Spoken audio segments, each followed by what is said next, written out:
Jesus is 100% God. However, Jesus was 100% man. Jesus was not 50 God, 50 man. So, meaning that when he was made a man, even though he was God, he didn't function on earth as God. He functioned on earth as a man. Because God don't die. And that's the argument that when you meet others that are not of our faith will argue with you. If you say he's God, how comes God is dying? He died as a man. He suffered temptation as a man. The way you will face temptation. No, he didn't just easily overcome temptation by his God nature.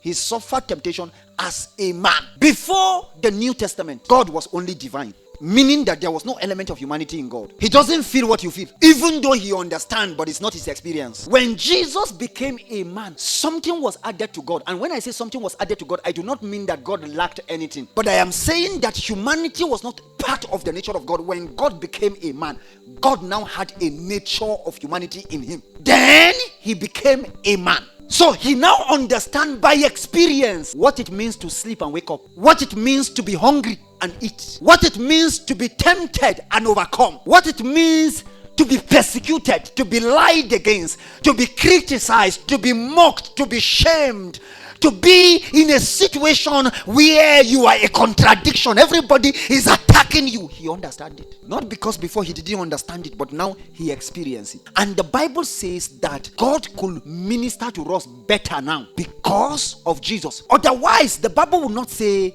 that he is acquainted with our infirmities. He understands what we feel. He is such an high priest that has an understanding of what we go through. Do you know that when Jesus ascended, God didn't remove his humanity? And the Bible says that even now in heaven, he said the man Jesus in heaven, the Bible still call him the man.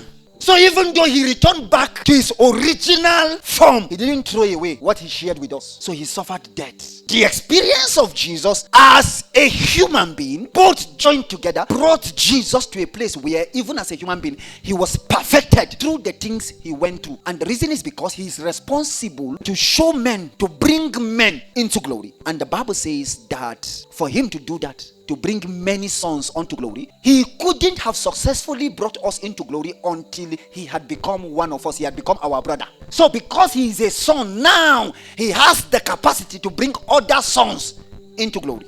And because of the weaknesses of this human nature, he suffered many things so that he himself will be perfected, to enable him, to qualify him to become the captain of our salvation. And the responsibility of a captain is to lead. And when this leader is taking people somewhere, there is a destination. It's either the leader is taking us into a war so that we conquer a land and possess a possession, or he's taking us somewhere. And the Bible says, the Bible didn't hide where Jesus was taking us. The Bible says that he is the captain of our salvation in order to bring many sons into glory. So where Jesus is leading us to, the end place is called glory.